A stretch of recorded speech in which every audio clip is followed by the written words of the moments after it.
love our wandering and our high places. Vital mountain air charging muscles and driving the heart.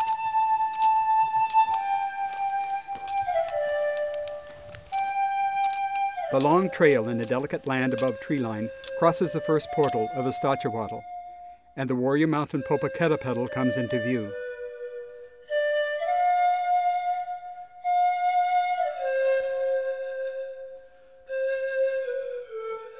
Ambulancia-Part is a princess who died for love of Popocatépetl, and he rains fire in his rage for the loss of his beloved.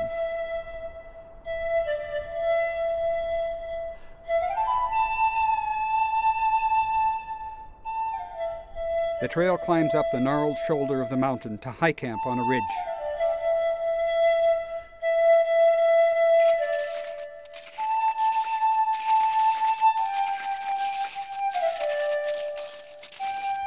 A mile into the morning, and the world changes again.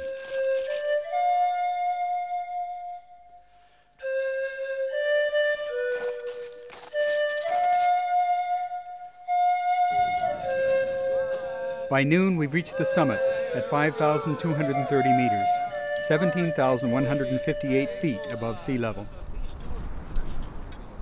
The trek that leads us here, the beauty, the exhaustion, the long slog down, all expected, all part of the grand climbing experience.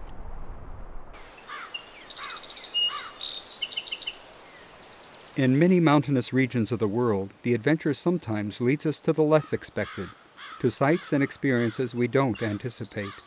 Where we expect solitude, we find cultivated fields, mountain homes, villages, a culture of mountain people who have farmed and hunted and gathered here for generations. Look at this. This is a long sleeve. For some who are especially receptive, observant, and open, these people are as rich a discovery as the summit. The climbers are drawn in, curious and driven to know them better, perhaps harboring a secret wish that they too could be so at home in this landscape. People who spend time in the mountains have a spirit of, I guess I have to say, a spirit of God, of kindness in their heart, and want to do good, or try to do good, for others around us. For John Markowitz, the seed was planted during his first trip to Mexico, when he and a friend came to assist in flood relief and to climb mountains. And collectively, there was an earthy smell to the moment. And I'll never forget that.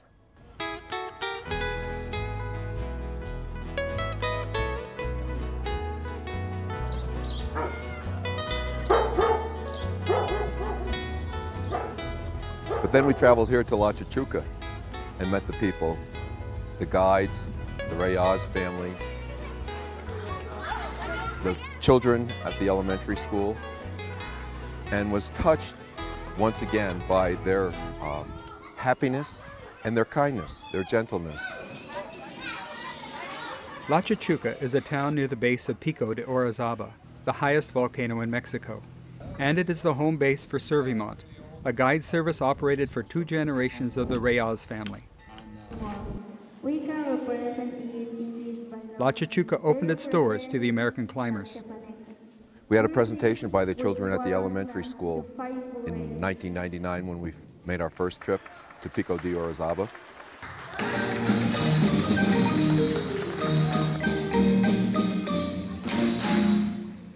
And the children were just so alive, so beautiful in their costumes. Their happiness to share their culture with us.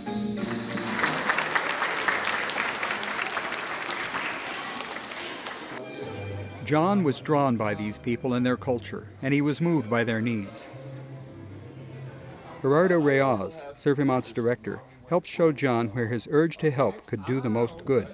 Gerardo is also a physician and surgeon, well known in this region for his emergency medical assistance to the local citizens and to climbers. The Red Cross take notice that each time there was an accident, we were already there helping, and sometimes even already take care of the problem. So the Red Cross say, well, you are close, you are fast, you have trained people. We adopted as a mountain rescue unit for the Red Cross, and that's the way I get involved with the Red Cross. He calls me over and he shows me this letter He says they made me the director of the Red Cross, the Cruz Roja Mexicana, here for my people. They give me no money, no ambulancia, and no personnel. I'm thinking I can't do anything. And later, we come to what is sitting behind us, and it's a wonderful story. John, I don't know if you heard the IV. She's got a 14 in her right hand. Okay, 14. Back in the States, John continued to think of Dr. Rea's plight. John works in an emergency department at a major medical center in rural New Hampshire. He understood what an ambulance would mean to La Chuchuca and the surrounding villages, and for the mountaineers who climb Pico de Orizaba. And I was making a small wooden ambulance for Dr. Reyes.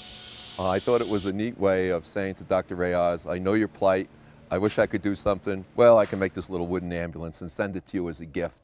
And it would be kind of cute. And as I was working in the wood shop, freezing my fingers and working on this little ambulance, I started thinking, well, would it ever be possible to provide an ambulance for the community in La Chuchuca? John began thinking about organizing a trip to bring 20 U.S. climbers into Mexico, charging each $250 over the cost of the trip, and using that money to begin to pay for an ambulance.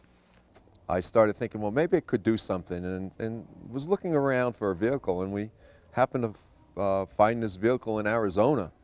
There was a price on it, $4,000. And lo and behold, I was able to pull together a group of actually 16 people who would support the project, and actually 12 came to Mexico to climb. So all of a sudden, I was doing the project and started raising money, and we actually bought the ambulance sight unseen. That was the origin of the project, really. A climber and me, a climber and a service provider who could see that something has to be done to help someone who is injured or sick in the mountain. This was done by you, and we never think that this toy will be real.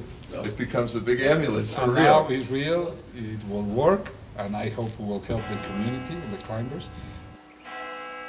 We have a beautiful and big volcano at only 20 miles from here, which is called Citlaltépetl, or known internationally as Pico de Orizaba. So it receives climbers of around the world and from Mexico. So if there is an emergency, this project includes the assistance of this unit to help any climber who may be in problems in the mountain. That's a heater for the defrost. I add this dashboard to protect, so you can put things here without destroying. What a beautiful job.